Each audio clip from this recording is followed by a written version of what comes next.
4.8, number 380. We have the limit as x approaches 0 of 1 plus x, or x plus 1, I guess, it doesn't really matter, x plus 1 to the 1 over x power. Okay, so we need to see what's going on here. As x approaches 0, the base is approaching 1. Again, when I write this, it's just what it's approaching. It's never actually going to be 1, but the base here, x plus 1, is approaching 1, and the exponent, 1 on 0, is approaching infinity. Okay. So it's a 1 to the infinity situation, and that is an indeterminate power.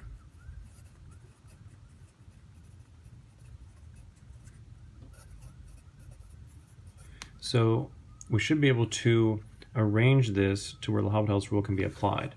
So the usual scheme is this. And again, it looks a little cumbersome at first, but I'm just trying to explain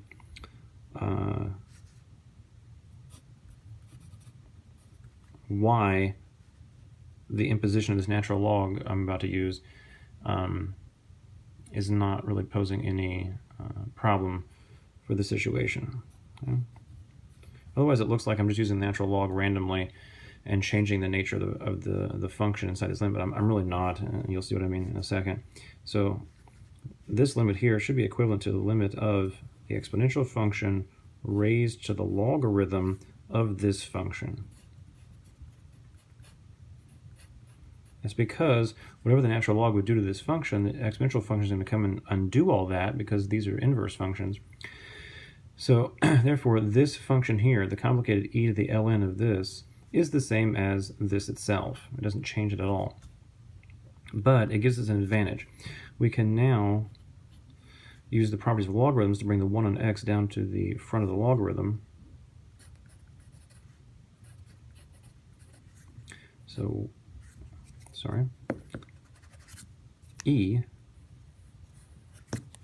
to the 1 on x of the logarithm of x plus 1. All right, in this L'Hopital situation, I'm more concerned about a product now than a power. And not only that, we can move the limit inside the exponential function because it's a continuous function. So we should have, this is the same as exponential function raised to the limit. I can move the limit all the way inside the exponential of 1 on x natural log x plus 1.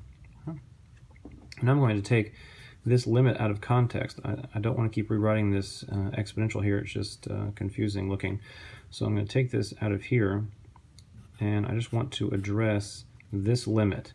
Once I have computed this limit, if it exists, then the final answer will be e to that result. Because again, this whole thing is equal to the original. Just this piece alone is not equal to the original. Right? It's just a subtask I have within this problem that I will then put into the exponential to get back to the original answer. Okay? So this limit, as x approaches 0, will look like ln x plus 1 over x, right? I'm just going to put the x in the bottom there, and I'm taking the limit out of the exponent just to address it without all that extra notation. All right, so it looks like it's now a what? What do we have here? As x goes to 0, the input here goes to 1. Natural log of 1 would be 0. So we see it's a 0 over 0 case. L'Hopital's rule can now be applied. Okay, so this limit